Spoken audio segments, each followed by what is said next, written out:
తనుజ గారి మీద ఉన్న మైనస్ ఏంటంటే భరణి గారు వెళ్ళిపోవడానికి కారణం బంధం. ఆ బంధం ఏంటంటే నాన్న నాన్న నాన్న అనే బంధమే భరణి గారు బయటికి వెళ్ళిపోవడానికి కారణం అనేది అందరి నోట ఉండే నానుడి. సో దీన్ని తొలగించాలి, ఫస్ట్ అందరి నోరులు మూయించాలి. నెక్స్ట్ ఇంకోటి ఏంటంటే భరణి గారు మళ్ళీ లోపలికి వచ్చాక మొట్టమొదటి జెండా గెలిచి తెచ్చింది మన దివ్య నిఖిత జెండా గెలిచి తేవడం వల్ల, తర్వాత ఇమాన్యులో జెండా తేవడం వల్ల ఈ ఇద్దరు వల్ల భరణి గారు ఇంట్లో ఉన్నారనేది ఇంకా ఈ ఫిక్స్ మాట. ఇందులో విషయానికి వచ్చినప్పుడు కూడా ఏంటంటే క్రెడిట్స్ ఎవరికి వచ్చాయంటే దివ్య నిఖితకి ఇమాన్యుల్కి వచ్చింది. సో నిన్న కూడా దివ్య నిఖిత ఇమాన్యుల్ గెలిపించడానికి చాలా కష్టపడింది. ఈ విషయంలో తనుజ ఇంట్లో సభ్యులతోని బయట సభ్యుల దగ్గర కూడా మైనస్ అయ్యారు.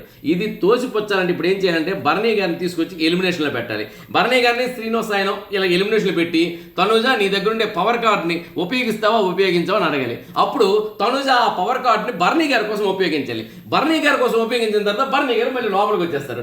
అప్పుడు ఏంటంటే నా వల్ల నాన్న వెళ్ళలేదు, నాన్న ఉండడానికి కారణం నేనే, నా పవర్తో నాన్న నేను కాపాడుకున్నాను అనే ఛాన్స్ తనుజకి దొరుకుతుంది. దీనివల్ల ఏమవుతుందంటే దివ్య నిఖితకి యమానీలకి ఒకేసారి వాళ్ళిద్దరికే కాకుండా మిగతా హౌస్ సభ్యులకి ఆడియన్స్ కూడా నోరు మూయించే ప్రయత్నం చేసేలా ఉంటుంది.